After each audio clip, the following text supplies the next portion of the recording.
Well, it would seem the closer it gets to Christmas, the colder it gets. It's 22 degrees here in Abuja, the Federal Capital Territory. Well, here we are, your daily dose of sunshine. Good morning and welcome to Sunrise Daily. I'm Maokwe Yusuf. Indeed. I am Kayla Magua. Thank you so much for joining us on the program. And I'm Ayo Makinde. Good morning and welcome. It's how many days to Christmas now, Maokwe? Because I know you're counting down. 6. Surprise, surprise as to who's counting.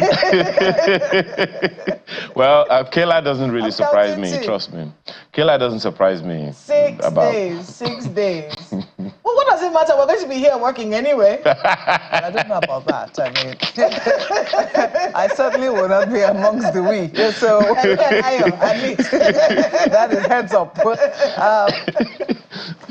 So here we are now. We're going to be giving you, showing you something nice as the holidays approach. What's the skyline this morning? Is a site here in Abuja, which will also encourage you to see this season.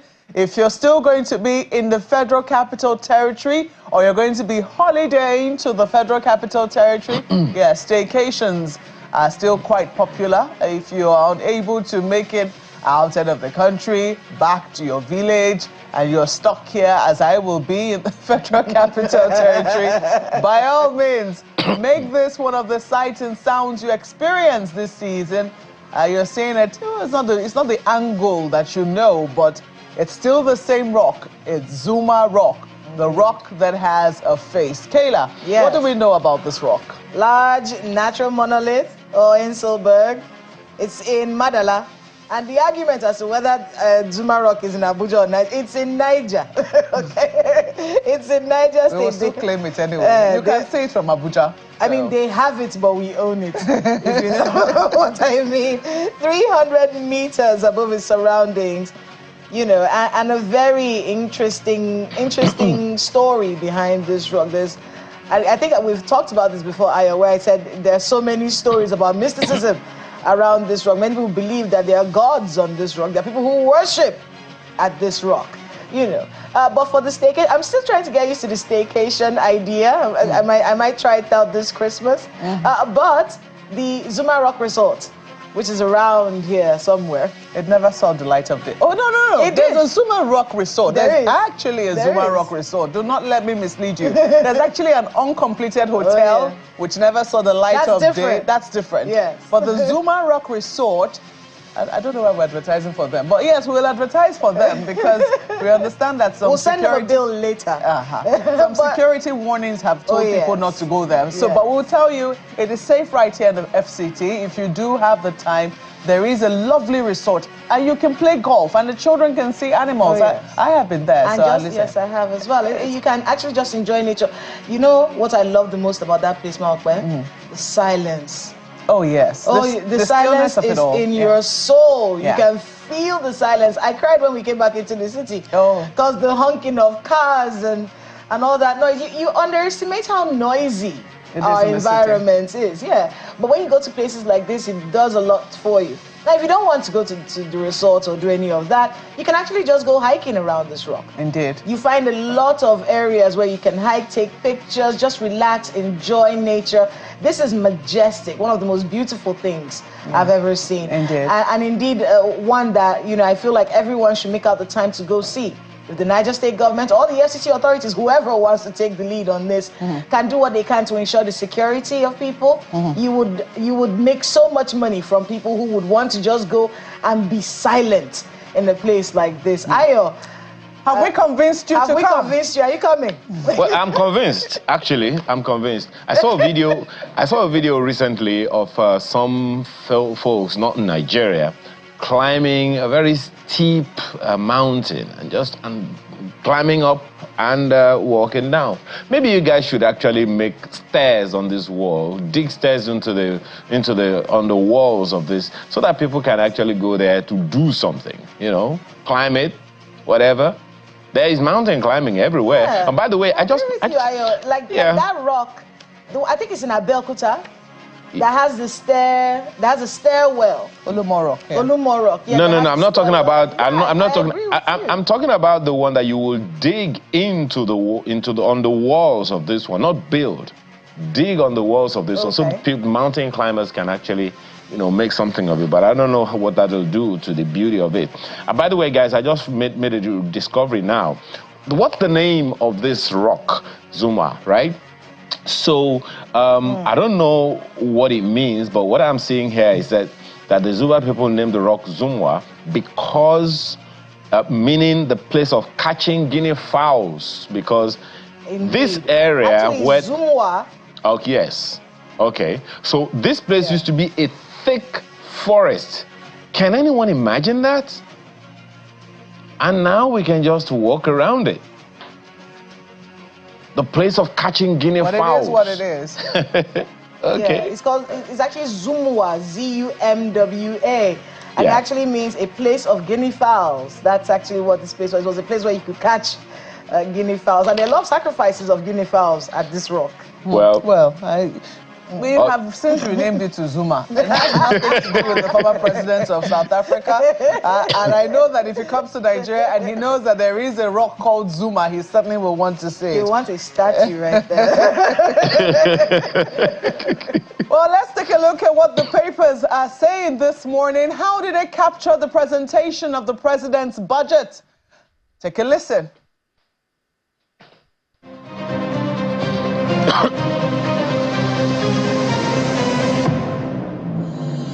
Most of the papers this morning carry the story of the president's speech on the front page. This Nigeria. Your sacrifices will not be in vain, Tinubu tells Nigerians, presents 49.7 trillion naira budget. Defense and security, education, health take lion's share of 4.91 trillion naira, 3.58 trillion naira, and 2.48 trillion naira respectively. Pledges reduction in foreign exchange rate. That story is on page 4 of this Nigerian newspaper. Nigerian Tribune has it this way. Inflation to slide to 15% next year, says Tinubu, as it presents 49.7 trillion naira 2025 budget. Defense, infrastructure, health, education, top priorities. Nigeria targets 3.89% deficit, 34.82 trillion naira revenue. NAS extends life of 2024 budget to June 2025.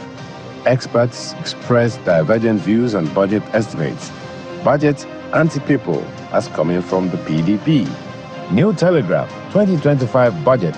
Time for lamentation over. It's new dawn, says Tinubu, as defense infrastructure, education top 49.7 trillion naira appropriation budget. The details on the inside pages of the paper today. The Guardian newspaper, 2025 appropriation bill. Tinubu eyes 15% inflation rate from 49.7 trillion naira budget to spend 2% on agri. Stories on page 6 of the paper today. The Daily Times newspaper has it this way. Tinubu presents 49.7 trillion naira 2025 budget as defense, infrastructure, health, education take big shares. Check the details on the inside pages. Blueprint has 2025 Tinubu targets 38.82 trillion naira revenue to fund 49.7 trillion naira budget. Defense security gets 4.91 trillion naira, infrastructure 4.06 trillion naira. Education 3.5 trillion naira, 2.48 trillion naira goes for health. Daily Independent has 2025 budget, defense, education, infrastructure get lion's share of 12.49 trillion naira. FG targets 34.82 trillion naira in revenue to fund budget. Projects 1,500 naira to the dollar. Crude oil production of 2.06 million barrels per day. Debt servicing to Gulf 15.81 trillion naira. Budget deficit 13.08 trillion naira. Tinubu says Nigeria generated 14.55 trillion naira revenue in 9 months. PDP decries Tinubu's 47.9 trillion naira 2025 budget as anti-people. The details you'll find on the inside pages. Look at the front page of the Nigerian News Direct. 2025 budget, Tinubu aims to reduce inflation rates to 15%, 1,500 naira to the dollar, prioritizes security, infrastructure, education as PDP kicks, describes targets as unrealistic, insensitive. That's the lead story of the front page of the Nigerian News Direct today. Front page of Business Day newspaper. Security, human capital, Tinubu's 2025 budget priorities. Food security budget jumps 128%. Analysts describe assumptions as ambitious. 5-year budgets show assumptions haven't been realistic. The details on the inside pages of Business Day newspaper. These are the papers we have for you today.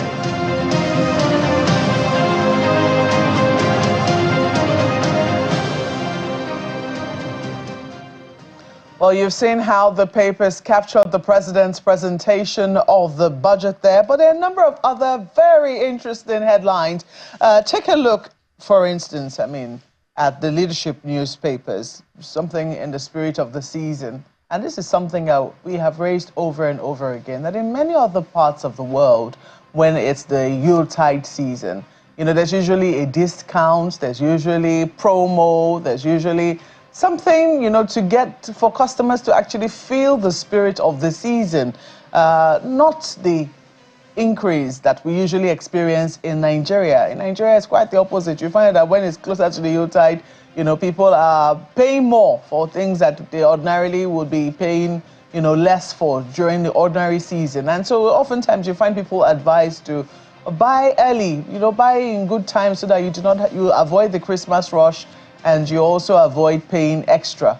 And some people will say, well, maybe it's just obeying the laws of demand and supply. But the question is, who is really protecting us against exploitation? So if you take a look at the front page of the leadership newspapers, for instance, and you see this, passengers groan as flight tickets to Southeast near 1 million naira. You have to ask questions as to what exactly is going on. Is this really the cost of jet fuel and the cost of operating the aircrafts, or and a reasonable fee, or is this the airlines trying to exploit their customers, knowing that a lot of them would surely travel in this season, and that's why it's as high as almost 1 million naira within Nigeria? If you say it is the dollar has been high since a while now. So what precisely is making sure is ensuring that these tickets cost so much?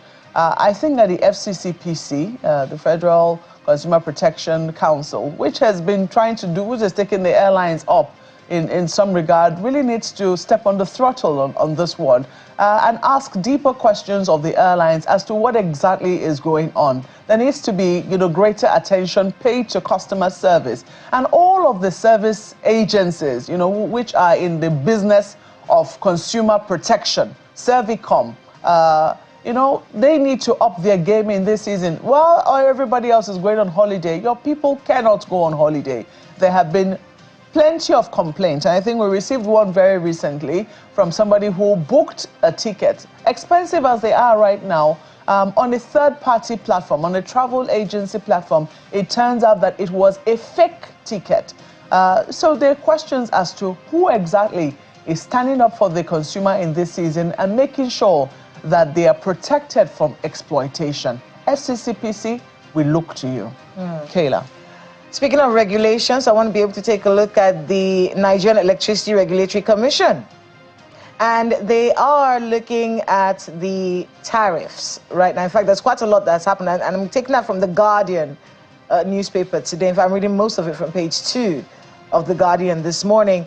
They've released a new tariff that is maintaining the Band A end user bill at 209 kilowatt hour, 209 naira per kilowatt hour. But they're also talking to, they actually directed most of the discos to downgrade certain feeders due to their inability to provide the hours of electricity that they promised, which I think is a very important conversation to have. In fact, when the Minister of Power at the time had talked about how, oh, look, there are repairs going on in our power lines, you're going to experience some power outages and things like that, I would have thought that at the time they would have downgraded everyone from Band A, because you wouldn't have been able to get those hours of electricity. And many of these discos, at least we're seeing from the Regulatory Commission, the NERC, many of these discos have not been able to provide the hours of electricity that the consumers are paying for. And also these tariffs, remember, they were done at a time when we were all trying to grapple with the economic situation, inflation and all of these things. Well, while we're trying to adjust with that, I'm going to add my voice with the voice of NERC today. Because it's a situation where you are asking people to pay for something they're willing to pay, but you're not providing it. And that is something that they need to look inwards and actually do the right thing. The Regulatory Commission for that is saying, look, downgrade people if you're not providing those hours of electricity. And I'm just going to end by saying, you know, as people, we should also start reporting. If you're not getting, the hour, don't be embarrassed. Don't be embarrassed. Reporting people and situations that do not favor you is self-love. It's not. You shouldn't be embarrassed by that. We should see more of the promos, you know, telling people that, look, if you're exploited this season, if you're dissatisfied with service, say something about you know, it. This is who to call. Because sometimes people don't even know who to report to. NERC. That is who you reach out to in this particular matter. And I think I'm going to end it there. But let's see how it unfolds in the days to come. Ayo, what are you looking at? You know how I love to always pay attention to good news, stuff that's fun and exciting and everything. But it'll be remiss of us, Kayla and Malkwe, not to mention the occurrence that is right there on the front page of the this Nigeria newspaper this morning, I think. And it is something that happened in Ibadan, which everyone, of course, has been looking at.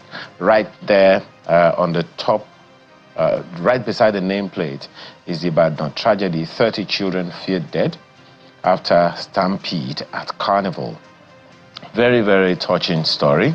It was supposed to be a good thing from what we hear. People were supposed to receive monies to take care of their families and children mostly, just, you know, take a little something. But I guess the organizers probably did not anticipate the kind of crowd that came out just for the goodness that they were going to take home to whatever, to whoever, wherever, you know. So it's a really, really sad one. Unfortunately, of course, we've had that deaths have been recorded. The Oyo State government has made a statement, and I don't know whether or not security or safety precautions were taken. Maybe those were the issues that are being looked at there. And of course, a number of people have been making comments.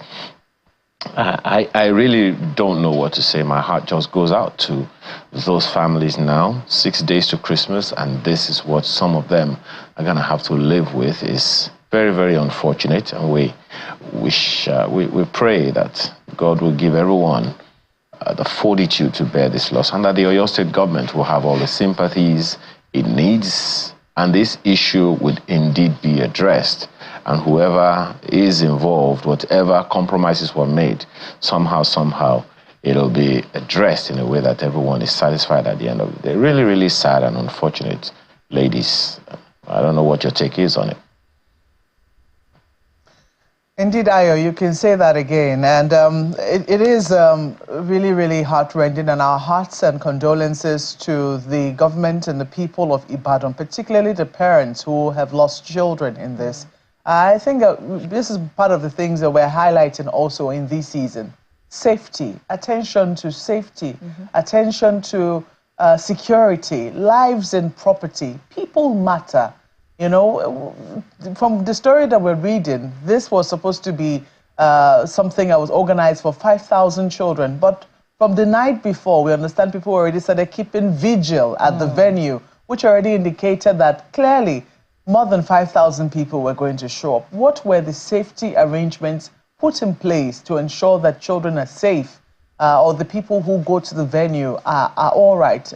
We need to pay more attention to keeping human lives, to protecting human lives. We're losing more lives to issues of safety than even security. I'm sure if you ask the FRSC, the fire service, you know, how many lives you have lost altogether. Even boat service. I mean, how many people have drowned just trying to, you know, cross a river this year, for instance. These are things that we need to prioritize as a people, as government, in schools, in the public space. People need to be more oriented around safety, but this is not the time to preach. This is the time to, right now, just take a pause and send our hearts out to the people of Oyo State. By all means, also, by extension, to the children of Nigeria. I think with the Yuletide and the celebration, just a cautionary warning, just resounding cautionary warning to organizers. I know you're trying to make some money right now, but you could face a lot of trouble for not doing what's right. Exactly. So you have to be more responsible.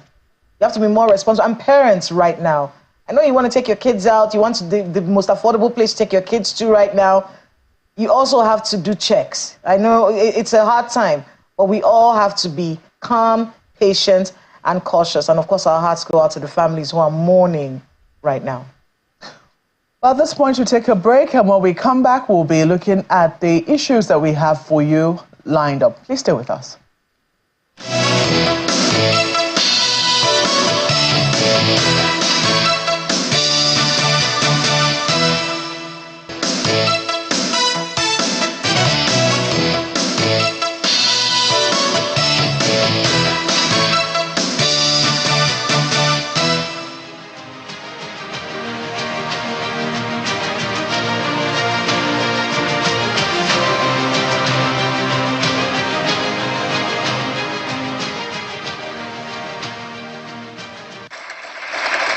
Just as the National Assembly is ramping up activities to end the year, President Bola Tinubu presents the budget proposals for 2025. Our 2025 budget proposal is not just another statement on projected government revenue and expenditure. The first reaction to the presentation happened right on the floor of the Green Chamber as lawmakers chant the President's Solidarity Song.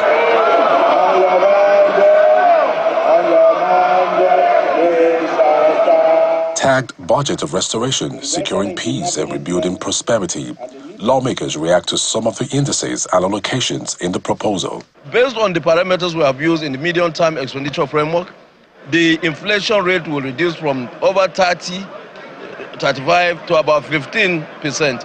That is to show that the GDP is also going to grow.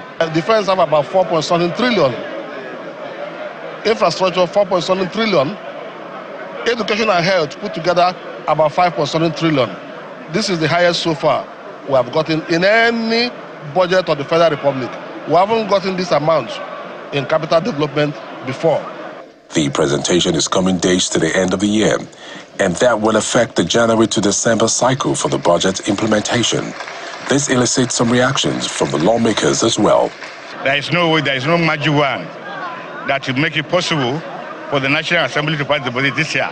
And even next year, it has to be probably first week or second week of February. You all agree with me with what we saw today that the president is doing well, the administration is doing very, very well. Look at the report from our Bureau of Statistics that the economy is picking up.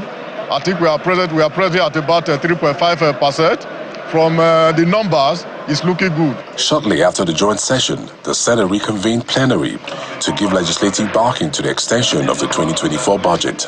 A bill for an act to amend the 2024 Appropriation Act in order to extend the implementation year from 31st day of December 2024 to 30th day of June 2025 and for related matters 2024. Third reading taken and passed. The extension of the life of the budget will give the lawmakers ample time to do thorough work on the 2025 budget proposals, albeit at the expense of the January to December budget cycle. From the National Assembly, Benny Ark for Channels Television News. Well, joining us now to take a look at the 2025 budget proposal and a host of other issues is Honorable Bamidele Salam, who is the Chairman House Committee on Public Accounts in the House of Representatives. Honorable, welcome to Sunrise Daily this morning. Thank you very much, Mobe. Good morning. Thank you for having me. Good morning. Well, we've now been cleared that it is 49.7 trillion naira as opposed to 47.9 that we had thought the president was presenting. Well, here we have this figure, 49.7 trillion naira. You heard the general, the allocation as the president has earmarked certain amounts to certain areas. His broad, his broad aims in the 2025 budget. He hopes that inflation will taper down to at least 15% from where we currently are. He's hoping that the exchange rate will also fall. For you, looking at this budget and also chairing the the Public Accounts Committee, what are your thoughts? Do you think that these aims are achievable? Well, thank you very much, Mobe. Let me start off by saying that every budget presentation is an expression of intent. It's an expression of a vision of where we want to take the country in the next fiscal year. And the intentions, as enunciated in the speech by Mr. President yesterday, are quite good. They are quite noble. In some instances, they are very ambitious. For example, the intention or the vision of the government to bring down inflation by almost 50% from the current 34.6% to 15% looks very, very good. The intention to increase or reduce importation of refined petroleum products and then increase the export of same, is very remarkable. These are all very good intent. But like you rightly said, there's a huge gap between having very clear goals, intentions, and aspirations, and faithful implementation of same to attain the desired result. And that is where the problem also comes in. The problem always comes at the point of fiscal discipline. We've been able to, stick to the numbers and the goals and the general, matrix of our budget for implement. And this is not just a recent thing. For the past 5, to 10 years, we have had issues with implementation of budget in a manner that will make us able to access how far we have moved from point A to point B, as a country. Let me give you an instance, for example. For example, we had also an aspiration last year that we were going to be able to bring down inflation to about 20-something%. On the contrary, inflation rose to 34.6% in the current year. Now, the problems, the major causative factor of rise in inflation in Nigeria is the high cost of food.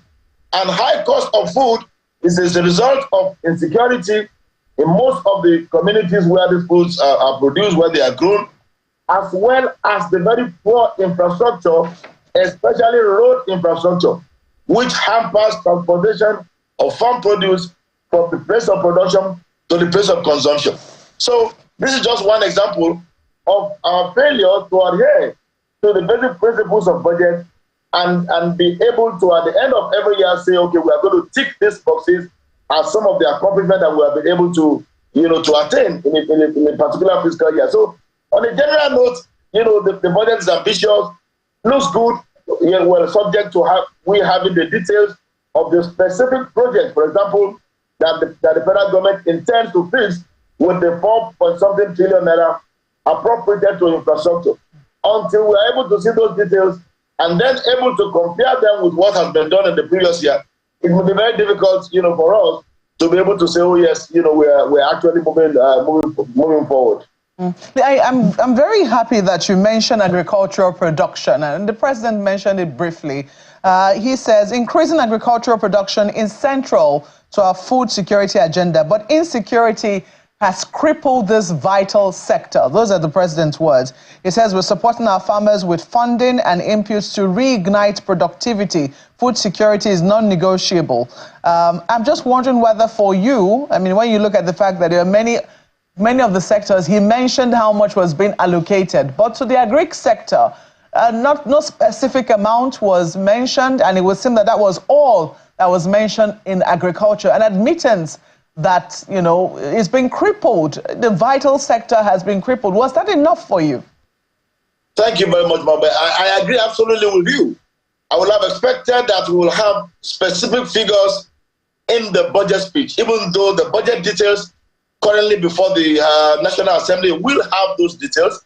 But for the benefit of the optics, and for driving home the point that this is one of the sectors that is being targeted to drive the attainment of the goals of the budget. I would have expected that the president will give specific figures of what is allocated of this 49 trillion naira to the agricultural sector. Apart from that, Maube, talking about infrastructure, saying that you have this sum of 4.7 trillion naira, budget to infrastructure. Infrastructure is a very, very wide field. Infrastructure, you're talking about roads, you talk about railway, you talk about power, you talk about, other tangible assets and drivers of the economy. I would have also expected that we will have the specifics of what government intends to spend on this area. But having said that, I also want to say that one other good thing about the speech is the president dwelling a lot about education. I've always advocated that if we are intentional about combating insecurity, combating poverty, the place of education must be given primary attention, must be given a lot of focus by government. And I'm happy that the president in the speech specifically mentioned a sum of almost 1 trillion naira dedicated to the school infrastructure, and a sum of 3.5 trillion naira that will be that has been allocated to the education sector to be able to get our kids back to school, reduce out of school children, enhance the quality of our teachers, and address other major problems confronting the education sector. Because, like I said, if we are intentional about solving most of these problems, the place of education is primary in whatever we do. But like I've said, I would have expected the same attention and details to be given on agriculture, because this is another very, very important area. When we are able to provide food for our people, when we are able to solve food security, social insecurity and other forms of insecurity will invariably also be addressed by government.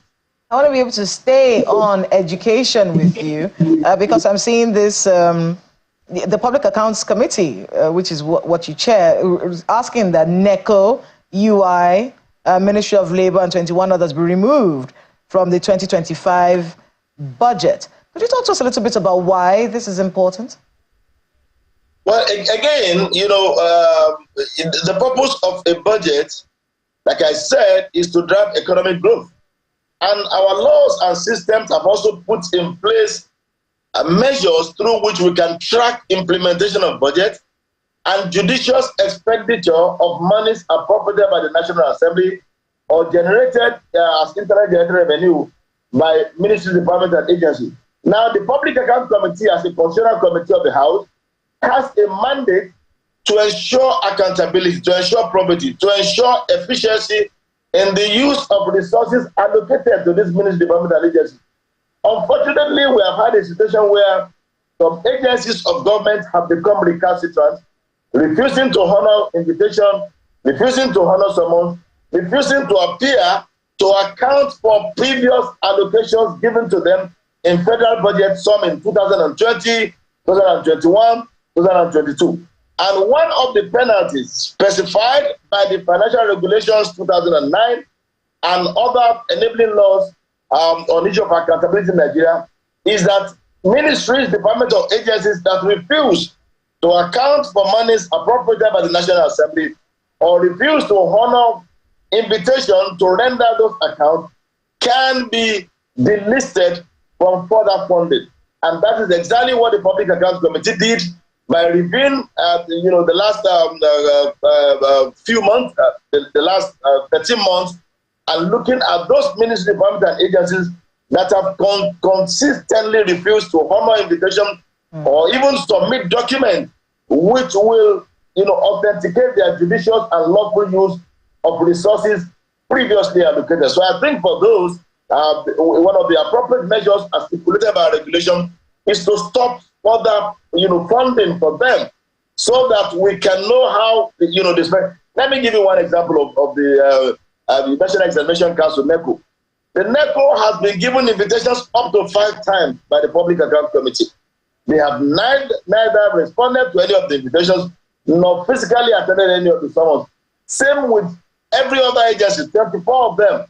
listed in that resolution that was passed by the Public Account Committee, as a recommendation for the listing of these agencies from further funding. So it's just an application of the rules specified in our laws and our regulations to ensure that we don't just play with these figures saying we are allocating these sums of money.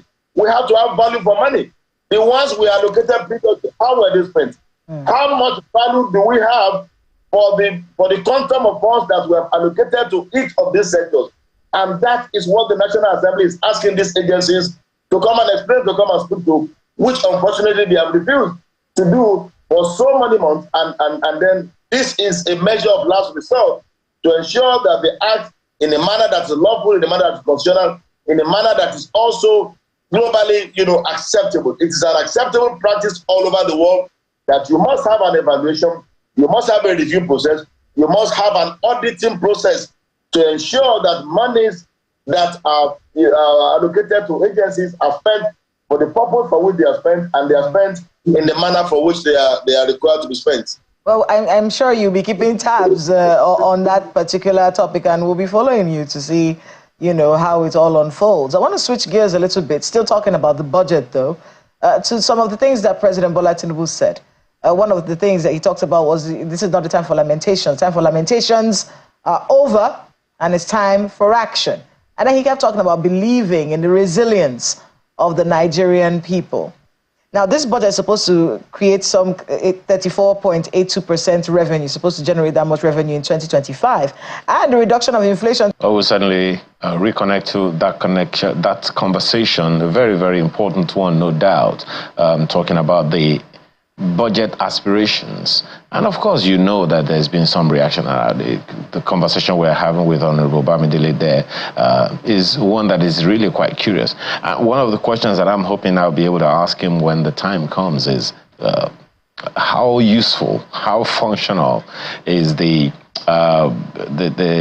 statement, the report. Okay, so Honorable, let me quickly ask you, how useful, going by what you said, I'm sure that Kayla is going to circle back to you on the question she has in mind, but how useful are the reports of the Senate committee, the reports of your committee, the Public Accounts Committee? How useful are your reports to the decision-making process of the National Assembly? All right. The Public Accounts Committee, as I'm sure that you know, is the creation of the Nigerian Constitution. And one of the things we do as a committee, after all the review of the Auditor General's report, as well as other issues on financial infractions and non-adherence to laws and regulation of finances, is to lay this report before the House. And the usefulness of the report, unfortunately, also will depend on how much the executive arm of government holds this report with seriousness. Now, because we are lawmakers, we are legislators, the powers of implementation of laws and regulations also lie with the executive. Unlike what happens in some other countries, for example, with our sister countries, talking about the public account committees in some other countries, there is a public account committee implementation tribunal, which is set up for the purpose of implementing the recommendations of the public account. Unfortunately, we don't have such in Nigeria. So at the end of all this exercise of considering reports, passing resolutions on this report, we still send this report to the executive arm of government. And, it's the executive arm of government now that is supposed to use this report for the purpose of enhancing its internal audit system, enhancing its framework of expenditure, and improving on the budgeting processes in subsequent years. Now, that is the intention of the framework of having the Public Account Committee. But like I've told you, whether that happens or not, it's not so much about the legislature, but rather about the executive. And one of the things that we are set to do, which we are doing now, is to ensure that those who do not use the report or the recommendations, or who do not yield to the demand of the law, have sanctions applied against them. Well, one of the sanctions is this delisting from further budgetary allocation, which we have recommended, to the House of Representatives, to consideration of the 2025, appropriation bill before us now. And that is quite curious. It's actually the reason that that question was put out, because if an agency of government does not do the needful, and the same agency is asking for more money after having not done the needful, then questions ought to be asked. Now, this has continued for many years. What do you think is the major impediment? Because at the end of the day, as you know, if you say it's not a function of the National Assembly, I'm wondering exactly how else this can be approached. Because if the executive is not doing anything about it, and it is the National Assembly that makes the law, that appropriates the law, the appropriation law that the president is going to execute in the year 2025, are you saying that even the National Assembly is helpless? You can't delist these people from these agencies, from the budget, from the legislative process level? Okay, now, and I wanted to get it right. I'm not saying the National Assembly is helpless. The National Assembly's powers, as provided for again in the Constitution and other enabling laws, allows imposition of sanctions, one of which is the issue of the list that I've spoken about. But when you look at the major problem that affects our budget implementation process is lack of discipline. We just have so much fiscal indiscipline in a number of our structures and institutions. We have structures and institutions that spend money without appropriation. We have those that spend money above appropriation. We have those who violate provisions of the Procurement Act, for example, in the implementation of the process. Now, there is no small infraction when it comes to the issue of going against the law. If you do one, if you do two, if you do 10, we still regard you as being in contempt of the law. Unfortunately, most of these agencies are also playing very critical role in the social economic firmament. I'll give you another example. The Department of Information and Communication Technology of the Nigeria Police Force has been invited for up to 5 or 6 times based on the Auditor General's report of 2020, which identified several infractions, financial infractions in the implementation of the 2020 budget. Now, that's the Department of ICT in the Nigeria Police Force.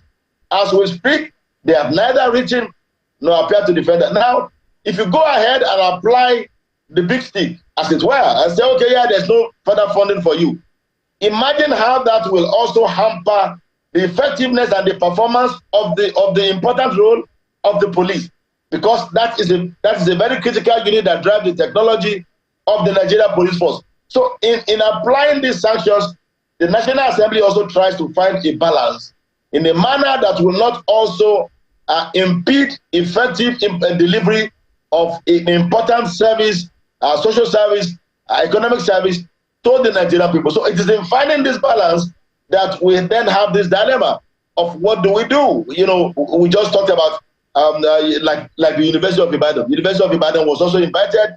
They didn't appear. Now, the University of Ibadan, as an academic institution, has specific mandate, which cannot also, be carried out without fund. So we do hope that these 24 agencies, for example, will make themselves available. The Public Accounts Committee has made itself available, even during the holiday period, to come and defend the various, cited by the Auditor General and other financial issues, so that they may, after all, be considered for further funding in the 2025 budget, because, like I've said, we do not also want to grind the operation of government. We do not want to also do things that will impede these agencies. Look at the National Health Insurance Agency and the service that this agency renders to the vulnerable and the poor people of Nigeria.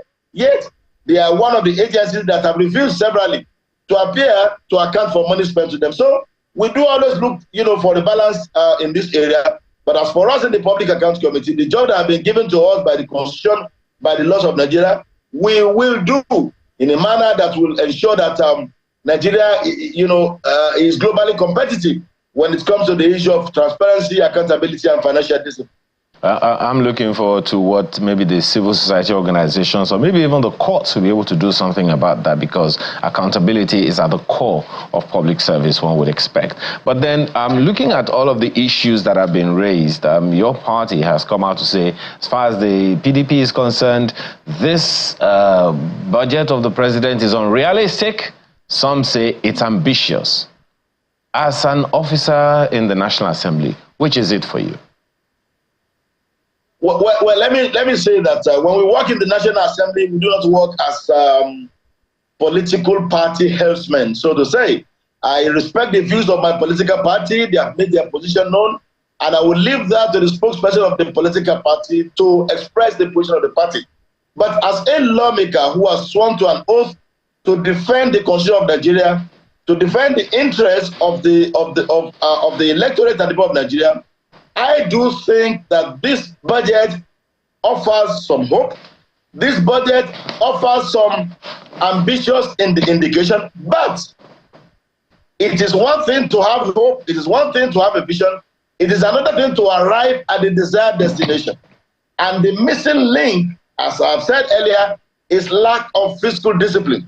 If the federal government of Nigeria can ensure that we have more fiscal discipline in 2025, we have more adherence to the laws and the rules and the regulations, and we are able to increase on our capacity. If government, for example, is able to even earn more money, I think the projection for revenue that government has, I can't remember what the figure is now. If we're able to work on even any more money than this, the federal government can bring in a supplementary budget in the course of the year, so that we can increase funding to this critical sector, education, health, I think, infrastructure, and what have you. But for now, I think it will be a little bit unfair, especially that we have not also looked at the details of this 2025 budget. To throw the budget away has been, a trash, as the political party said. But like I said, I respect the views of the party. The party spokesman is doing their job, and as a member of the National Assembly, who has sworn to defend the Nigerian Constitution and who listened to the speech of the president yesterday, I think the budget offers some hope.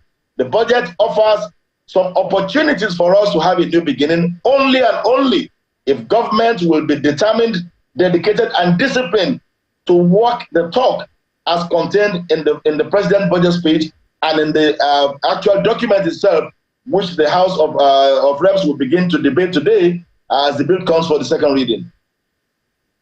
I mean, Honorable, we lost the connection with you at the time. I don't know if you heard most of what the question I asked was, which was about the things that the president was talking about yesterday. He kept talking about the resilience of the Nigerian people, talking about how much revenue was going to be generated from this budget. I said, this is not the time for lamentations, it's the time for actions.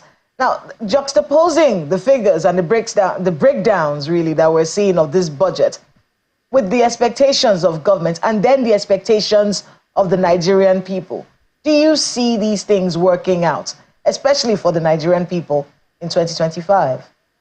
All right. Like I said earlier, very beautiful speech by Mr. President. It was inspiring, so to say. And I look forward to the details of the budget.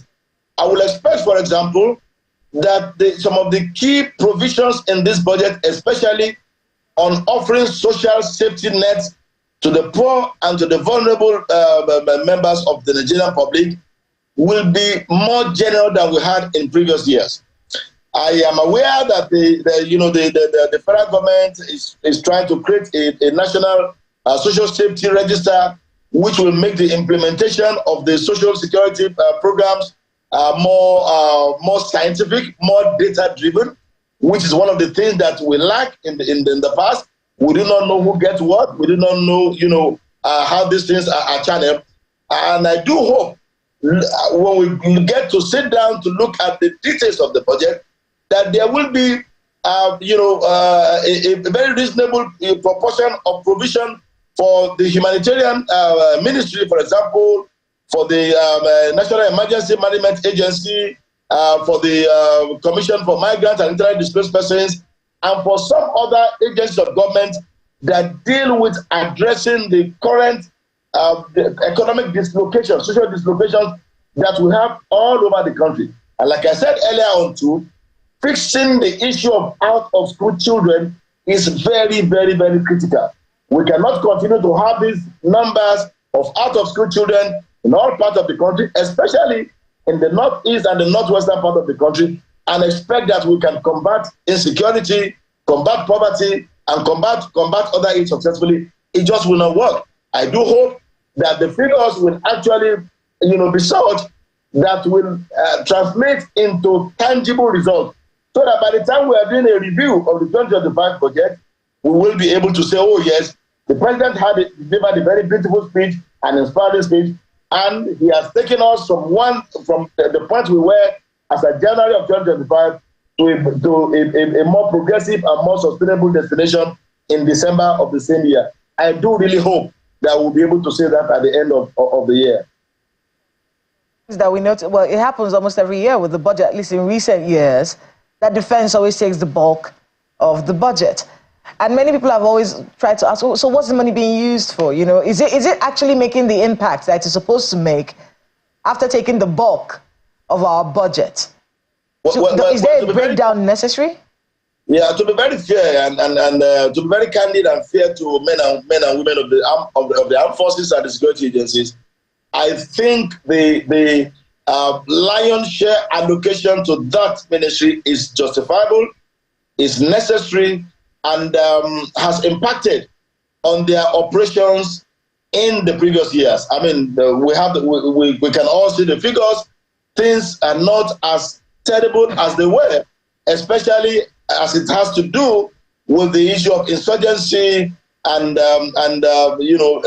militant operations in the northern part of the country, in the southeastern part of the other part of the country. There is no doubt that we have a reduction, but whether that reduction is enough is another question. All that we need to do, which I hope that the president has incorporated in the budget, is number one, increase the manpower of the Nigerian police force, increase the capacity of the police force. We cannot continue to expect that it is the Army, the Air Force, and the Navy that will continue to be involved in all internal security operations all over the country. We have the police, we have the civil defense, which, if well equipped, well trained, well motivated, can take care of the issues that we have in most parts of the country, so that our armed forces will be more committed and trained and focused on defending the territorial integrity of the Federal Republic of Nigeria. I think it is an abnormal today that in situations where you have even ordinary communal clashes, we cannot tackle them until we bring in soldiers and military men, things that ordinarily the police should be able to do. And the two things that are lacking, or three things that are lacking to my mind: manpower.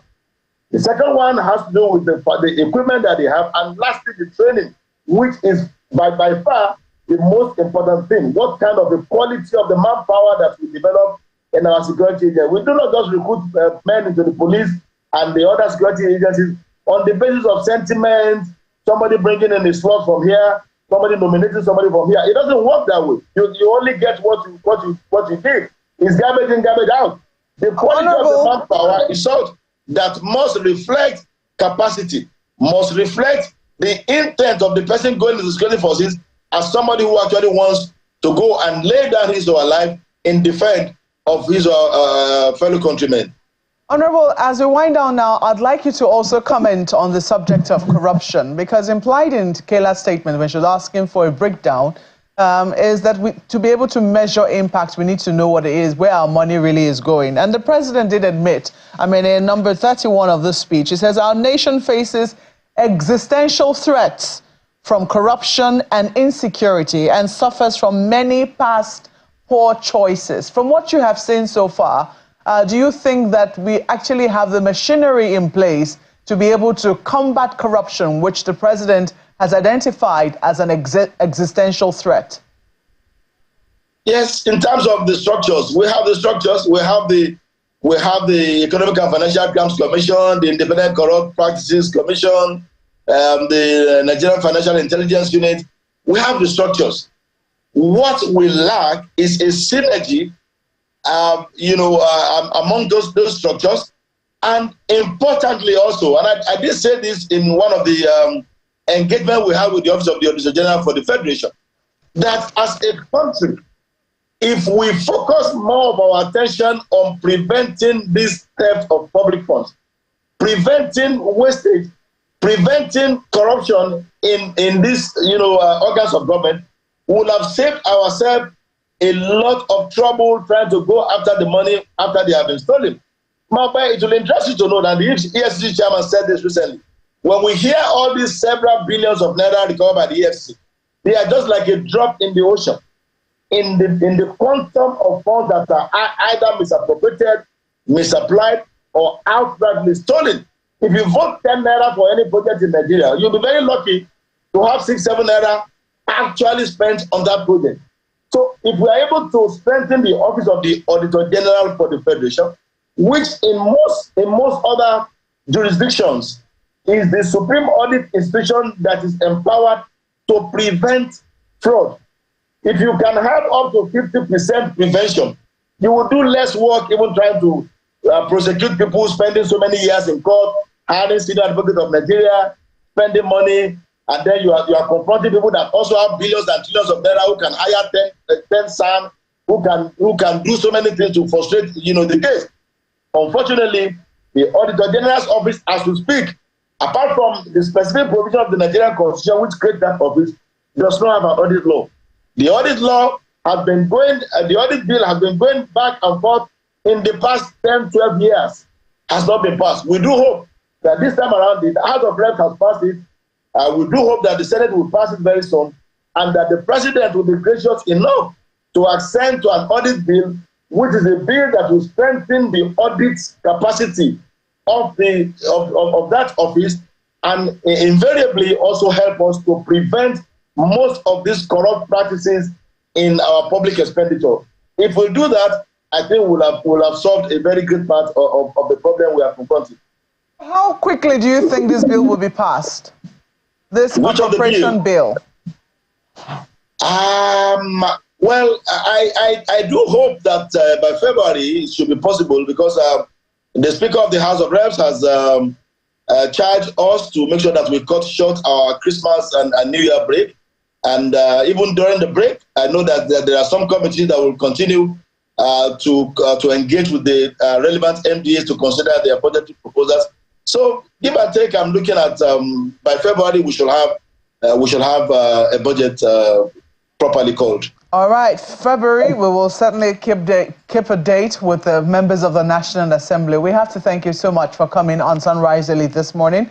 Honorable Bamidele Salam is the Chairman, House Committee on Public Accounts. Compliments of the season to you. Thank you. I wish you the same. Thank you very much. Thank you. Well, I do believe that this conversation around the budget will continue on Business Morning on Sunrise Daily. So please do not go away, or we'll take a break and be back.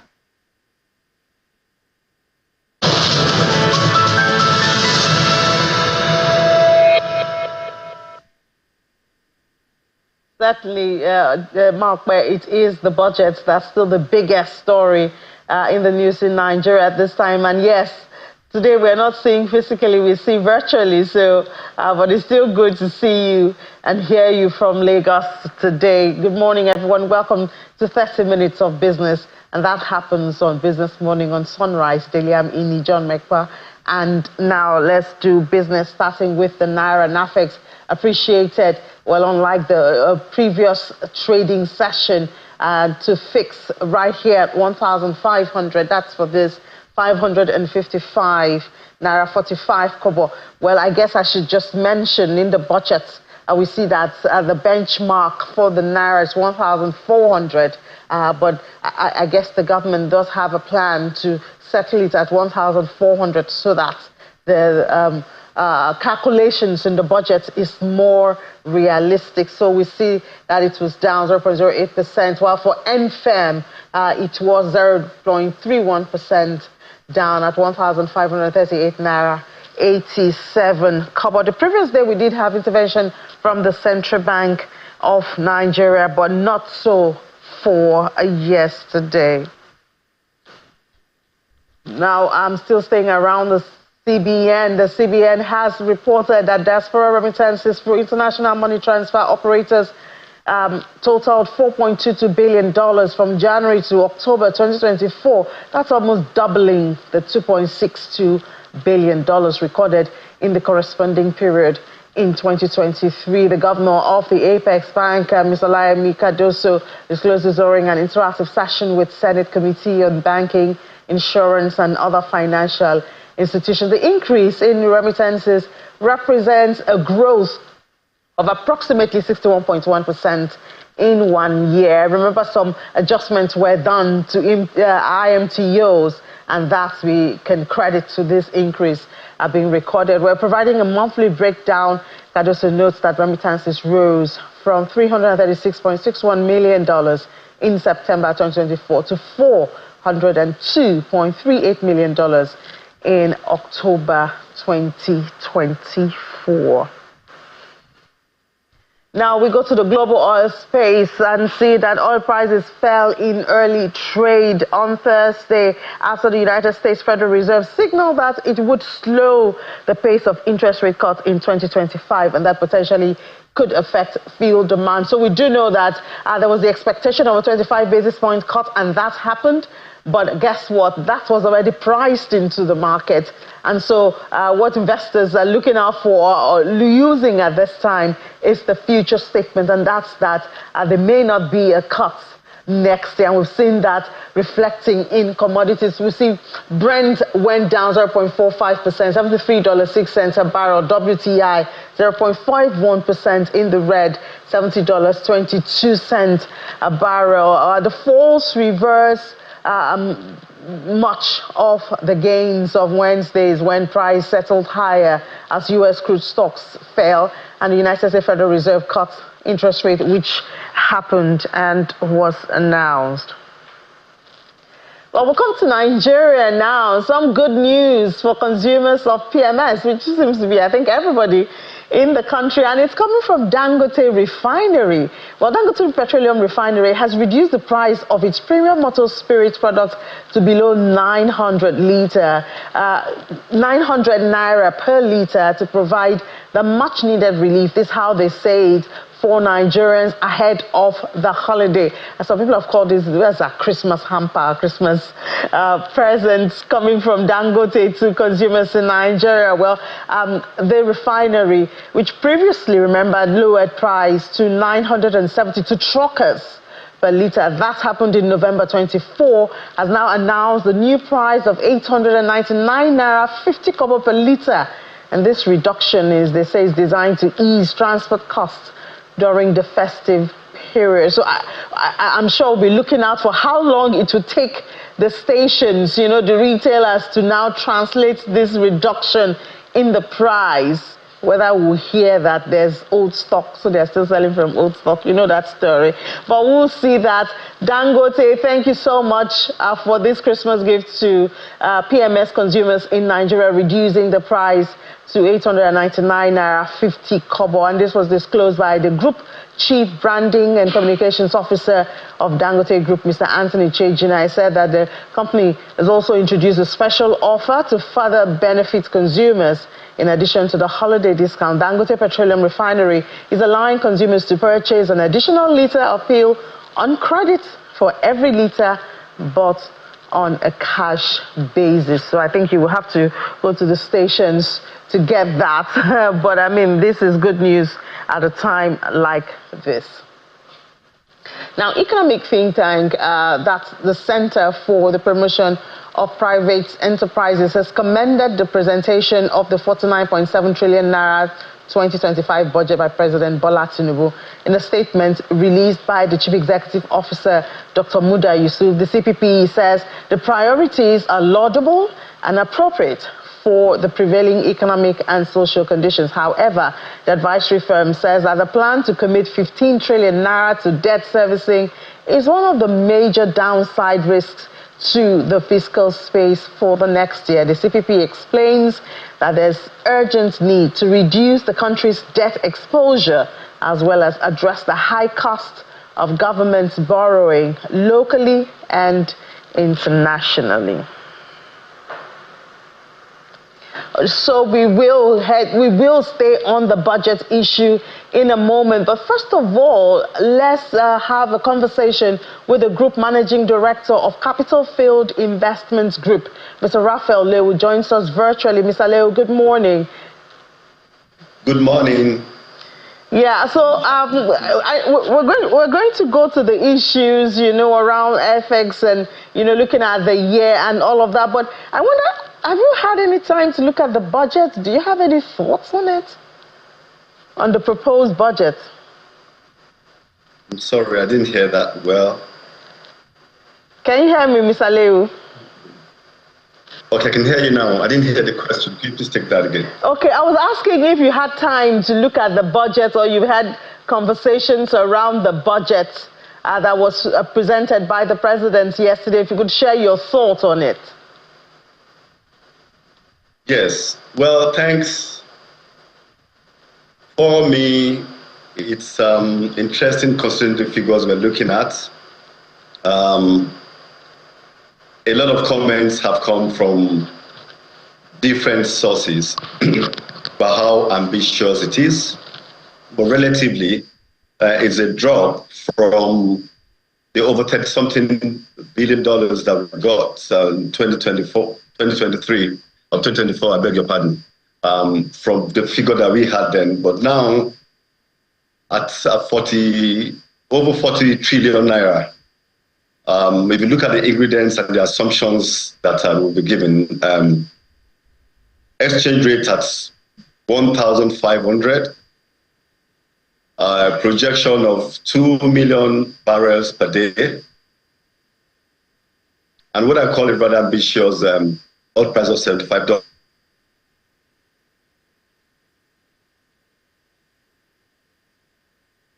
Implementation will tell us what we expect over the period.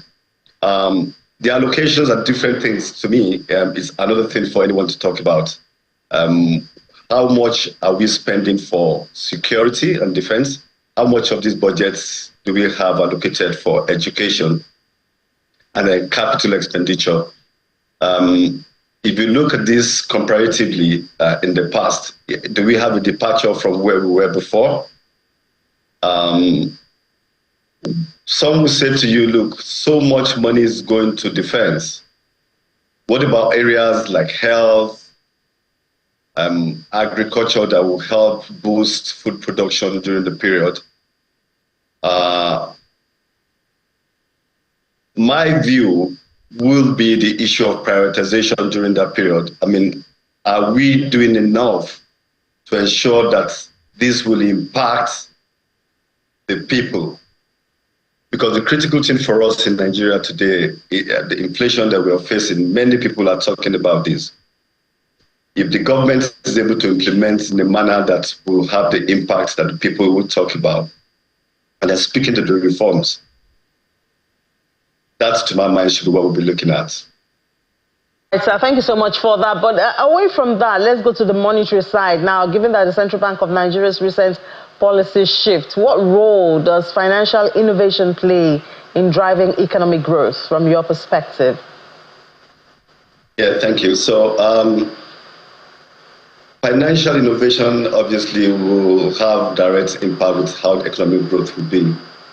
And one thing is clear about this is, as the economy evolves, financial innovation becomes inevitable.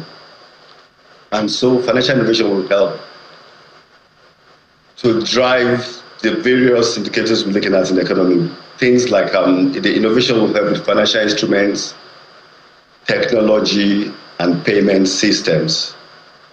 And so what you get to see will be that innovations will help to move things forward to impact the economy in positive ways, where the operators are there to come up with innovations in the area of technology, which also will control the way we pay for goods and services, investments, borrowings, and then relationship between the commercial enterprises in the ecosystem.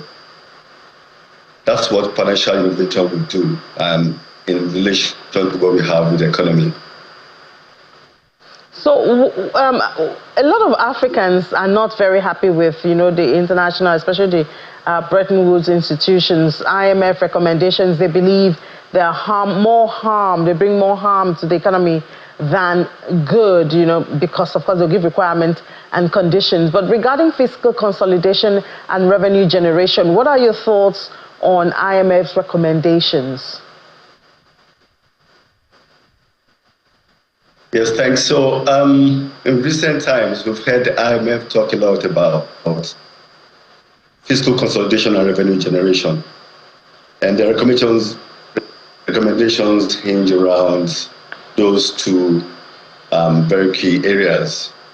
And for them, what this will do will impact for fiscal discipline and by way of consolidation.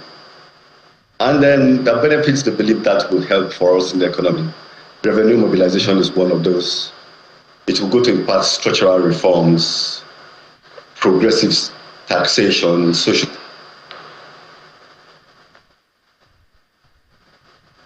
Hello, Mr. Leo. I personally believe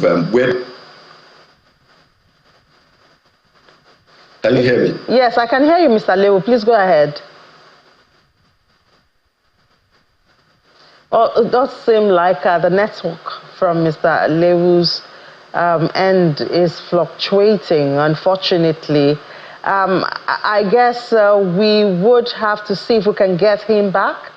But first, let's see if we can have Mr. Bismarck Rwani to make some comments on the budget and surrounding issues or related issues. And hopefully we'll be able to get the Group Managing Director of Capital Field Investments Group back, to conclude his thoughts, especially looking at the perspective of the GMD. I believe we have Mr. Rwani now. Yeah. Mr. Rwani, good morning, and thank you for joining us on the program. Thank you. Good morning. Thank you for having me. Great. Okay. So the first thing I would like to ask you, Mr. Rwani, you're an inflation specialist. You follow the commodities, and so you're very good with inflation numbers, the projection, and all that. Do you see this 15% inflation for 2025 achievable? That's what is in the budget. That's the projection or the target from the budget. Yeah, that's a projection. Again, there are promises, pronouncements, and projections. The truth is that today, for November, the inflation rate is 34.6%. It is very unlikely, and most improbable, that inflation will drop by almost from 35% to 15% in a matter of 1 year. It's very difficult to see how that will happen. However, our projections are that at this time next year, our inflation rate will be more like 25% and not 15%. And that 10% I think we can achieve based on increases in output, restrictions in money supply growth, and some kind of appreciation of the exchange rate. I think that's important. I spoke about the budget yesterday, and that the budget assumptions are quite aggressive in certain areas. But there's a disconnection between the vision of $1 trillion as a goal, as the vision for 2030, and where we are at about $360 billion. We would need to grow at about 40% a year. But our projections for growth are more like the base case about 3.6. But the government is expecting to grow at 4.6. And we think that with some economic engineering, we might be able to get 5 to 6%. So generally speaking, we think the budget is realistic. But the question of the oil price at $75 as a benchmark may not be realistic at this point in time. We think oil is more likely to go towards $70 a barrel. Mr. Rwani, can you hear me? That could affect the way things turn out. Mr. Rwani, can you hear me? I can hear you. Okay, yeah, but it seems that your audio is fluctuating, so we can hear part of what you say and we cannot hear part of it, and we are losing, the better part of the information you're sharing with us. So let's just take a break now on the program, and we'll try to fix this, and then we'll come back to you in a couple of minutes, Mr. Arwani. Our viewers, please do hold on. Let's take a break and try to fix this technicalities, and then we'll be back to have, an interesting conversation. Stay with us.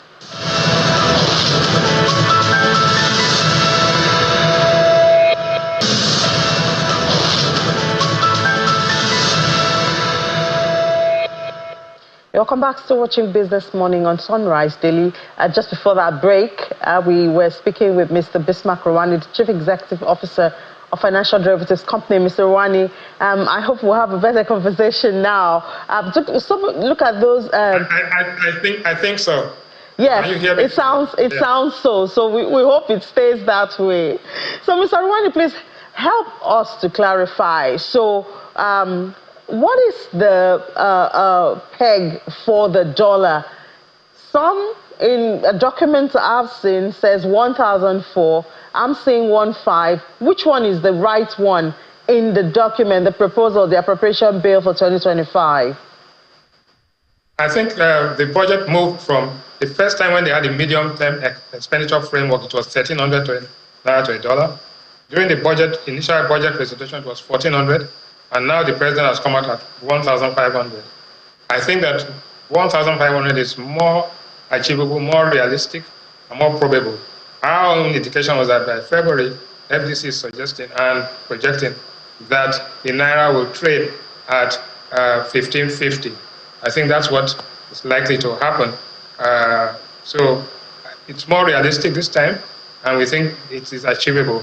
There's no question about it, because the PPP value of the Naira today is about 1,151. So the Naira is 23% undervalued, technically speaking. So we should see the Naira begin to appreciate. And we are actually seeing that happen in the parallel market today. It's about 1670 right now. And it's looking much better for a number of reasons. One, cocoa and price of gas. Yeah, but we still have that uncertainty about the intervention of the CBN. We've talked about it a couple of times on this program. We don't know when the CBN would intervene. That should be able to give investors some level of certainty, but we don't seem to have that yet. No, I didn't quite get the question, but my understanding, and let me just use this opportunity to clarify some things that I was talking about when we had the sound problem. We think that the inflation target of 15% proposed in the budget is not realistic. We think that the budget inflation at this time next year will be more like 25%, and that can be achieved through a combination of higher interest rates, increase in output, and then a reform of the electricity sector. And we think that will happen. We also believe that the telco sector will drive growth. There has to be liberalization of tariffs, and we think that the Dangote reduction in the price of fuel, the 7% reduction in the price of fuel announced now is great news. But our view is that the price of petrol sometime next year, depending on the exchange rate, would actually go closer to what it is at the bordering countries of about 1,200. But this is great news, thanks to Aliko, the white knight here, who has helped to bring down the price of petrol. Whether it will translate to petrol at the pump, at the retail level, we need to enforce that and ensure that people comply with the cost price that Aliko is offering the Nigerian public. All right, Mr. Rwani, help us to also look at this issue of how many budgets are in operation at once. I know yesterday NAS extended the implementation of the 2024 budget to June.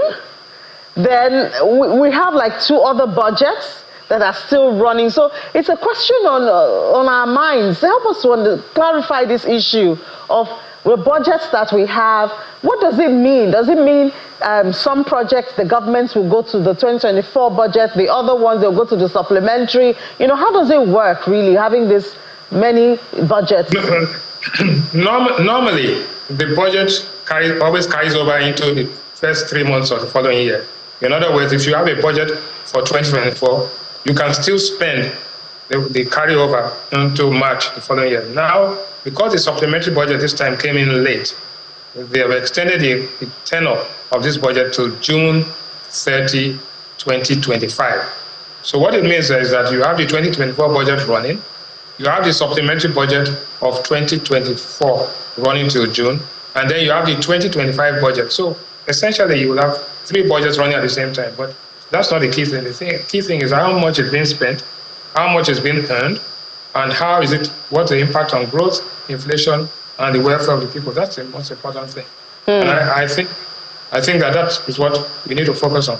Will this budget improve the lives and welfare of Nigerians by this time next year? Are you going to be better off at this time next year? Are you going to be buying rice at 120,000 naira, or are you going to be buying rice at 80,000 naira by this time next year? Our answer to that is that things will get better, but don't be carried away and by false expectation. Things will get better, but slowly, and we're going to struggle in certain areas. So the revenue of 34.82, I mean, we're hoping that very soon the tax reform issue would be resolved, and we'll see that, bringing some level of boost into the revenue coming from that. We're seeing our crude production also going up. We should be able to hit this revenue target, yes? Yes. I think you will get your revenue target. I think that basically a more efficient way of collecting taxes is going to be in place. But how it's going to be distributed, which is a political issue, how much of it is going to go to the state, via their consumption, the state by derivation and all of that, becomes important. But generally speaking, we are going to be spending 15.5 trillion naira on debt service in 2025. And it's based on the assumption that some interest rates begin to decline sometime. So we need all the revenue we can raise to service our debt, to refinance our existing debt obligations, and to finance part of our growth projections. And more than anything else, we need new investments, foreign direct investment, domestic investment, and increase in the general level of savings. That's the only way the budget can even begin to have an impact on the lives of people and to meet the aspirations and bold vision of the government itself. All right, Mr. Rwani, I'm sure what you said last is, what is topmost on the mind of people, having an impact on the minds on the lives and this living standard of Nigerians, and then looking at the price of commodities, how all of that will work. But thank you so much for sharing your perspective with us this morning, Mr. Bismarck Rwani. Thank you for having me. All right, I wonder if we have Mr. Raphael Louis back with us. Mr. Louis, are you there? Can you hear me? Yes, I can. Well, I do hope that this is going to stay. So as the Group Managing Director of Capital Field Investment, what are your thoughts on the level of policy adjustment that has been done, the impact on the people, comparing it to the expected impact as we get close to the end of 2024? Right, thank you. We need to remember that the policy adjustments based on 2 basic things linked to the reforms by the government: removal of fuel subsidy and exchange rate unification. For me, those are unavoidable if we must move forward as a nation. Where the issue has always been the timing of the reforms and whether or not they should happen simultaneously. We're here now, and we all know what the intention of the government is about this. How to see to put the economy together and to change things in the course of time. We all have seen the impact of the policies in the life of the people. I think it now behoves on the government to begin to look at ways to make that impact less stressful, more bearable for the people over the period. My assessment really would be that we're doing better and we are beginning to realize and discover the real value of the Naira. With the recent B-match, which has a cardinal objective of transparency in the exchange rate, determination of the rate. we can see how much has been achieved during the period. Exchange rate dropped as low as 1,525 when this was introduced. And even in the parallel market, we are beginning to see between 4 to 5% on either sides of the market. So which is what we're looking for. The unification will help a lot, such that people can begin to determine what they want to do, and there's the means by the government to be able to stabilize the exchange rate. We can plan very well with businesses. People can go into transactions and businesses knowing what they require and how to go about it. And this will, in fact, in turn, impact the economy in the sense that efficiency will be promoted, and then we all can say, yes, this is where we are going, and then we begin to move forward as a vision. What about the private sector? What role do you see them playing in all of this? Yes, we talk about the government, the public sector, unification, removal of subsidy. What about the private sector? Yeah, clearly the private sector has a pivotal role, to play in economic development. And one very important thing they will help to do is diversification.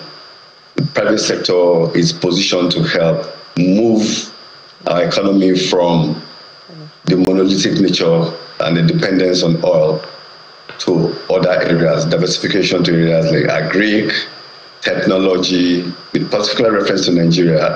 We're not doing badly with entertainment and other areas. And so that's one thing. Secondly, the private sector will always be seen to foster entrepreneurship. And what that does is help reduce unemployment because of the sheer size of people that are able to employ during the period. Then, through innovation, we see that the private sector can help with technology, and we have transformation in those areas. Fintech, agri-tech will help. So involvement of the private sector in that area is one plus that we know we can help. Again, for our infrastructural development as a nation, through the PPP, public and private sector partnership, we know that the participation of the private sector in that area will help also with our infrastructure as a country. And this will, of course, in turn promote strong economic development with us. In the area of financial inclusion, that's one important role that the private sector, of course, will also help to play to promote efficiency in the system and help, of course, economic development, as you've pointed out. So no doubt, the private sector has a very great role to play. All right. Thank you so much, Mr. Raphael Lewu, the Group Managing Director of Capital Field Investment Group. We certainly look forward to more participation from the private sector, a better economy in 2025. But thank you for joining the program today. Thank you so much. All right, so that's the much we can take. Even take some time from Sunrise Daily. Sorry, ladies and gentlemen, but now I'll head you back to Malpe, Ayo, and Kayla for the other side of Sunrise Daily.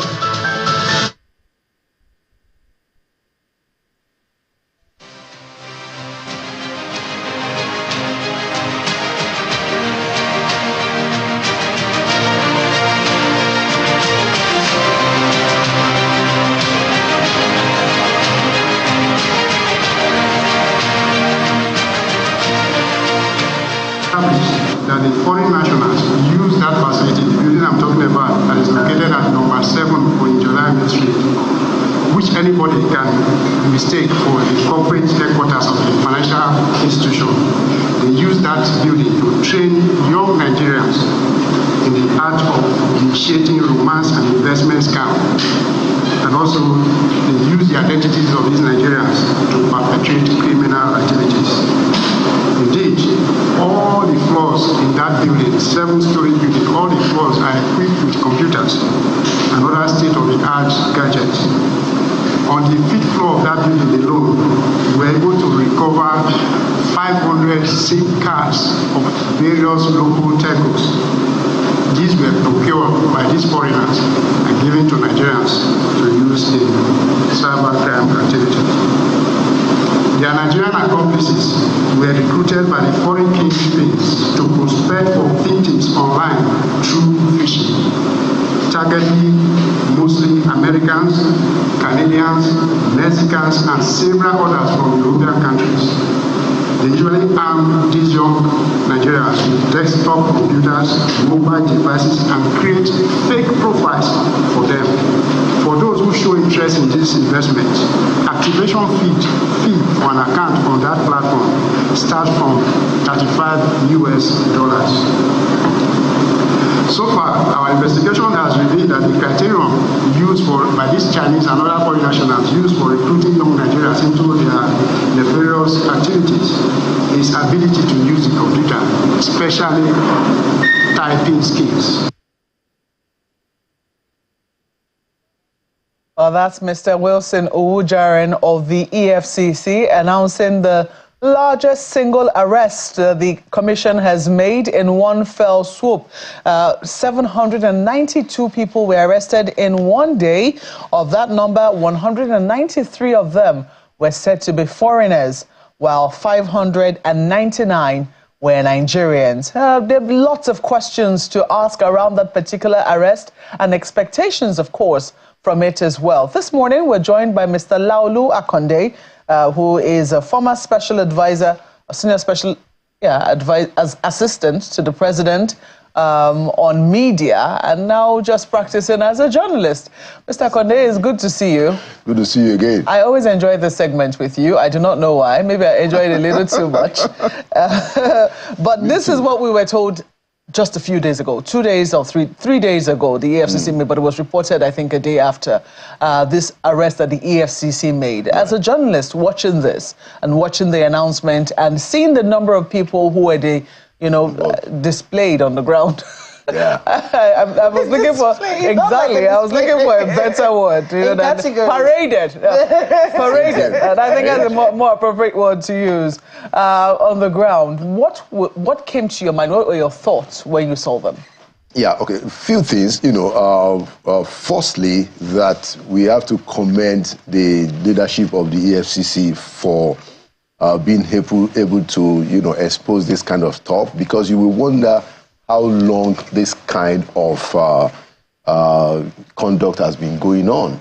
In a very auspicious location in Lagos, for that matter, taking the whole building, I think about 7 floors. Indeed. It's just, it's mind-boggling, that this kind of stuff is going on. And the involvement of a significant number of foreigners who are clearly the brains behind this thing, and then the what I would call the perversion, of our own young people.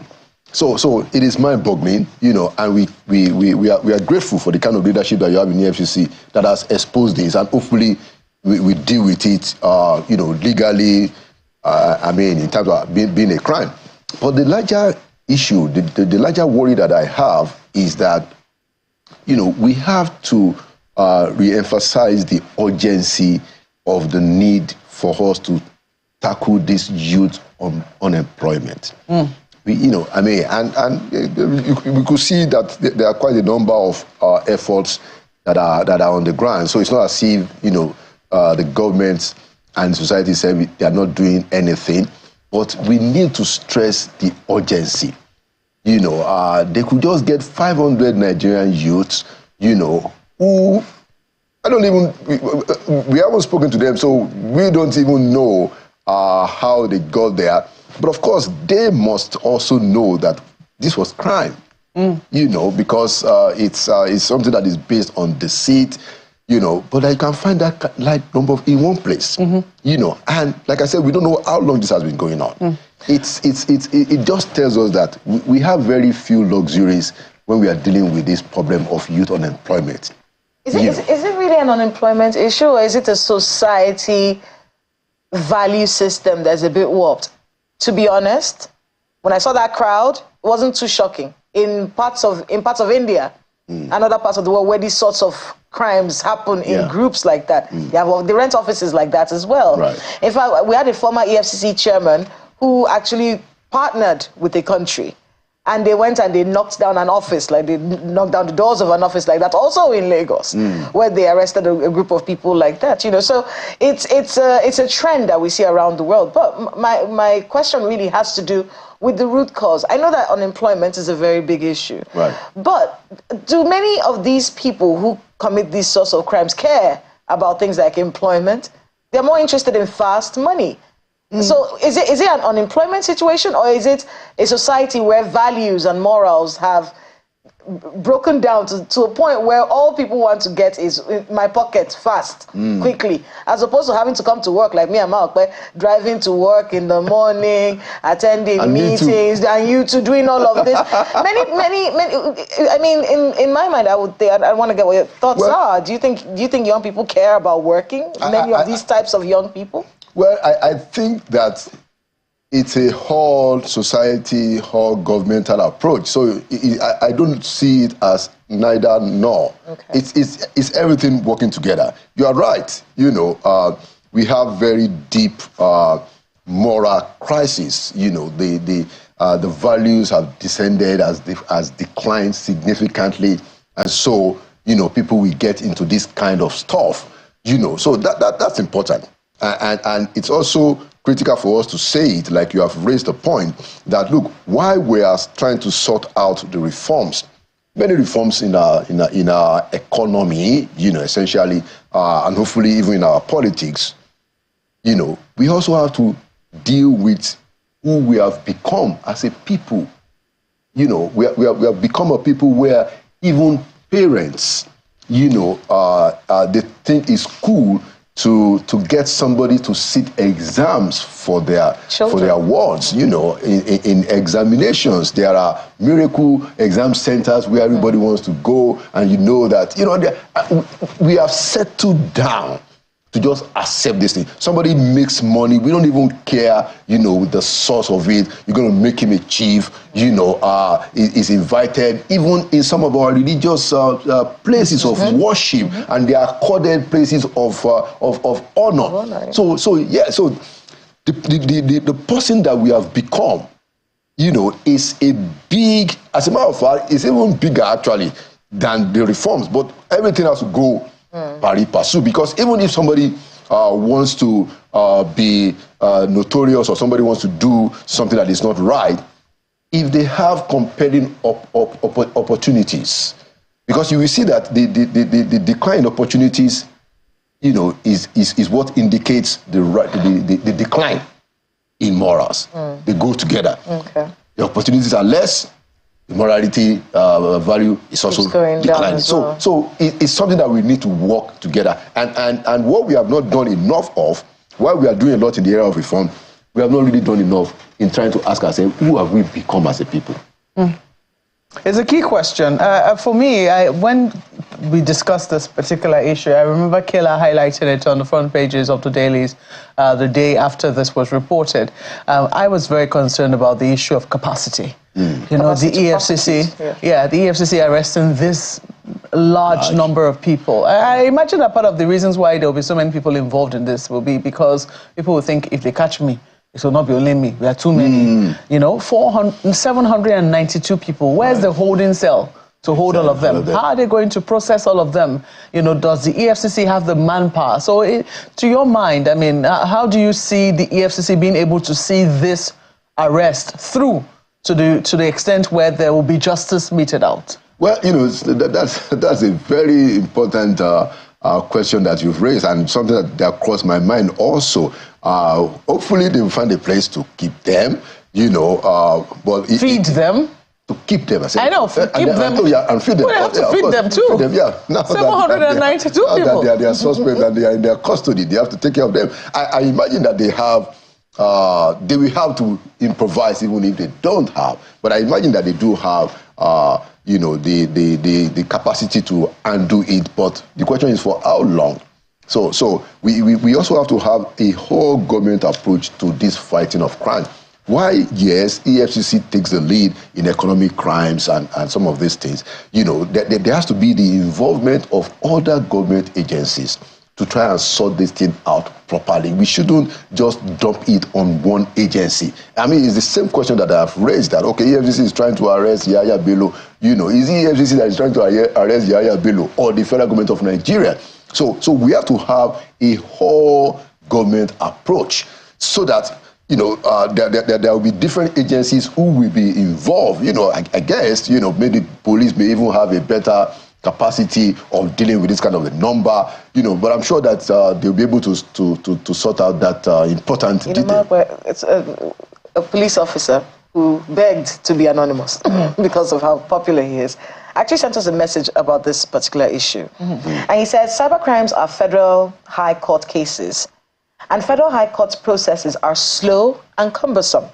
Says those Chinese are in prison, Chinese nationals are in prison. Judicial process is a bit slow generally, and perhaps due to many obvious reasons. And he also said it's possible that we have to start looking at the federal high court and these slow, cumbersome processes. Especially because what happens, and back to what happened on that day, what I said was very simple. We put this out there.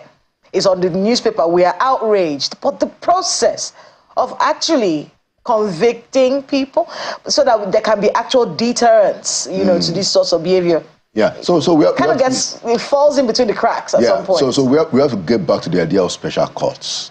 Special courts. Yeah, I mean, that idea has always been on the table off and on, you know, where especially corruption crimes, you know, corruption-related crimes, economic crimes are quickly disposed of so that, you know, you can move quick things along. And that's the only solution that I see. You know, of course, generally, we have to decongest our prisons and all of those other stuff. We have to find a way for the judiciary to be, you know, to move faster and all of the issues that we raise. But specifically, it would seem that special courts are the immediate solutions that we need to have so that this thing can be processed quickly, you can get justice quickly, and then you can move them along. It's a deep conversation that we have to return to. Well, talking about courts now, it is a court case now that has made the headlines and hogged it for a few weeks going on. And yesterday we got the intervention of Afenifere, which is the case of Mr. Dele Farotimi. Right. They lent their voice to what is currently going on in the matter. And they say that, you know, they're calling for its immediate release. Never mind that the magistrate court refused to grant bail, or, you know, granted bail on rather steep terms. They think that what is currently going on, you know, with him not being granted bail is unjust. Those were the words that they used. I do not know what are your thoughts on the intervention of Afenifere in this regard, given that both gentlemen involved in this issue are Yoruba people? Yeah. Well, I mean, first, I think that Afenifere is coming very late, you know, to this matter. But it's better late than never. So it's still commendable that they were able to find their voice. But I'm not sure that they also went, they didn't go as far as they needed to go, you know, in this matter. It's important to call out Chief Afe Babalola on this matter, you know, because it is his name, you know, and people have said, you know, he just wrote a petition and all that, you know. But they are doing everything in the name of Chief Afe Babalola, a respected Nigerian senior lawyer. Lawyers are the ones that should showcase for us, you know, model for us issues around the rule of law. What is happening in the case of Dele Farotimi is an abuse of power. You know, and so to find out that a prominent lawyer that we all respect is the cause of it, you know, it's important for Afenifere to point this out to him in a public way. Who is abusing the power here? Is it the courts? Because if you feel that your rights have been violated, the place to go. I mean, he went through the process, approached the police, wrote a petition, but police, you know, I don't want to use the word abducted, but that's what the Afenifere has used, abducted him to Ekiti, where, you know, they made him face the court. And court says, we're not going to grant you a bail. In this regard, who exactly is abusing their power? Is it the court? And that's the point that I make, that, look, for me, we know the challenges that we have around all of these issues. You know, we have around police questions, judiciary issues. Those are recurrent problems. The new thing here is the use of the name publicly of Afe Babalola. Whether or not he is the one that is directly, you know, provoking this thing, let's leave that to the jury. The jury is out on that, if we wish. But without a doubt, it is Afe Babalola's name that is being dragged. What do you want him to do? What, you want him to drop the case? What do you want him to do? Like I said before, I think the choice of him going to criminal defamation is a poor decision. If he felt criminally defamed. It's a poor decision because, first of all, look, there are even issues, and we have to hope that Mr. Fakunda, who was the former Attorney General in Ekiti State, can come out on this matter. Lawyers have said that criminal defamation is not even in the books in Ekiti State. That when Fakunda was Attorney General, they removed it, just like Lagos and Edo. So what is going on? What is going on? So Chief Afe Babalola is an example. He's an example. He cannot afford to do this for too long. It's getting messy already, and it can get messier. That is, look, there's a saying in my language that if you want to deal with a situation, you deal with the people who have the highest significance. Afe Babalola has the highest significance in this matter. All of these things, they are being done in his name. It has been done in his name. We cannot hide. If he minded, that. He would have said something by now. I don't think he minds. Well, you know, I don't think he minds. So I expected that Afenifere would be more frontal, because now this is the socio-political group that represents, you know, a lot of the Yoruba elite. They should be able to say that, look, if Afenifere believes that there was an abduction, that there's an abuse of power in this matter, they should be able to cancel in their statement and say that, Baba, you know, please don't let them do this to your reputation. Do you think that this could make him dig in his heels? You know, because here we are. We've seen some intervention, some attempt at intervention. Mr. Peter Obi visiting Afe Babalola. We understand that there's been some backroom calls between himself and Obasanjo. That I cannot verify. I don't know if you've heard that as well. Yeah. And Mr. Farotimi is saying, I did not ask anybody to go and beg on my behalf. Do you think that this particular call from Afenifere could make him say, look, all I have done is report to the police. However it is that he handled it, it's not my business? Well, I don't think any reasonable set of people will accept that kind of excuse. Look, it's very clear. Look, some people have said that Afe Babalola is richer than Ekiti State government. You know, you're not likely going to find many people in Ekiti, you know, who will be willing to stand up to the old man and say, sir, you probably won't find it all. And the point about Farotimi is that, look, the man was abducted. That is not a proper arrest. Lawyers have now told us that if you are coming from another state, if you are coming from Ekiti, to arrest somebody in Lagos, when you get to Lagos, you do an incident report. Where is the incident report? Lawyers have told us that when you have done the incident report, you take the warrant to a magistrate in Lagos who will examine whether it's a lawful warrant, and then there is an opportunity for the guy to be arrested to get a bail. That did not happen. You know, so, and then you took him to court in Ekiti, you know, and you are punishing the guy. He can't even get a bail in a magistrate court. Jesus Christ. It's unbelievable. And to imagine that it is the name of Afe Babalola that is driving this, no. It's mind-boggling. We are worried. We are worried that the people that should model rule of law for us, their names have been mentioned behind abuse of power. Well, Afenifere's statement was very, was very direct. It was uncompromising in the choice of words they used. I mean, they say they're not talking about the merit or demerit of the case. That's not what they're delving into. They're saying the procedure and manner of arrest of the activist was condemnable. That's what they've done. I don't know whether Ayo wants to quickly chip in on this one. Ayo. Well, I'd have loved to, speak about that particular, raise questions about that particular case. But the only issue that I would like to just bring up with you, Mr. Conde, seeing the shortness of time, are the comments of the president in the National Assembly. So on the one hand, he said 11th Assembly instead of 10. And then there are those who have also referenced the erroneous, the error of 47.9 as opposed to 49.7 trillion naira of the total budget. Are those errors? Of course, the president owned the 11th Assembly as opposed to the 10th Assembly. Is that an error of script? I like the way he went about it, but is that an error of script or something that he was just being dramatic?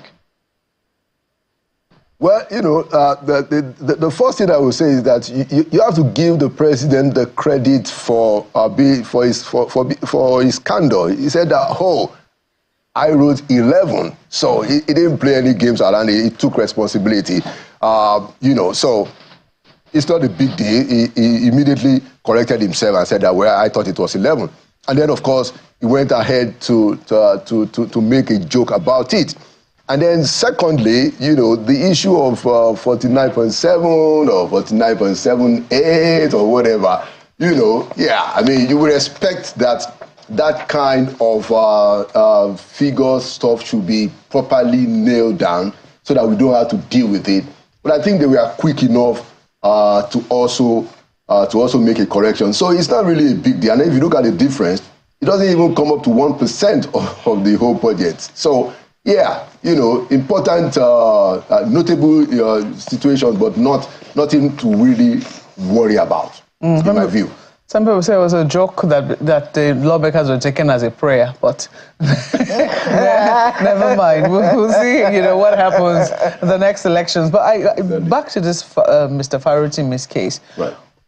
What the Afenifere group is asking is that, the law be followed, but they also want him released. They think that is within the ambit of the law. He should not be denied bail. Yeah. That is not within the remits of Are Afebabalola, No, absolutely, yeah, of course. It's and that's the point that we're making. That I made the point that look, let's forget whether we can even say that Afe is directly involved. I'm saying that look, by implication, look, that is how it looks.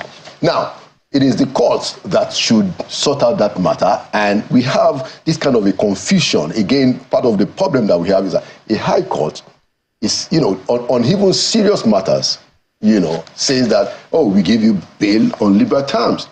A lower court, which is supposed to be, as the lawyers say, a court of summary jurisdiction, which means that it should act very fast, has delayed the bail, and they're going to have a third hearing tomorrow, still on bail for like 2 weeks. It doesn't seem very, very right. And Afenifere is correct to say that, the man deserves his freedom. People are talking about him. They are talking about whether there should be out of court settlement. But you see how the guy, locked down right there. What kind of out of court settlement can we even talk about when the man is still in detention for a crime that is completely, totally bailable? Well, Mr. Laolu Akonde, this is not my favorite segment for nothing. I have to thank you so much for coming on Sunrise Daily this morning. Always a delight speaking with you. Thank you so much. Mr. Laolu Akonde is a former presidential aide. Thank you so much for coming on the program. Thank you so much. Well, that's where we wrap up this beautiful Thursday morning. I can't believe it's Thursday already. Kayla told you it's 6 days to Christmas. We're counting down here on Sunrise Daily. Thank you so much for watching. I'm Maupe Ogunyusuf. I'm Kayla Magwa. Have a great rest of your day. I'm wondering which is the first day of Christmas. I'm Aya Makide. To have a wonderful rest of your day.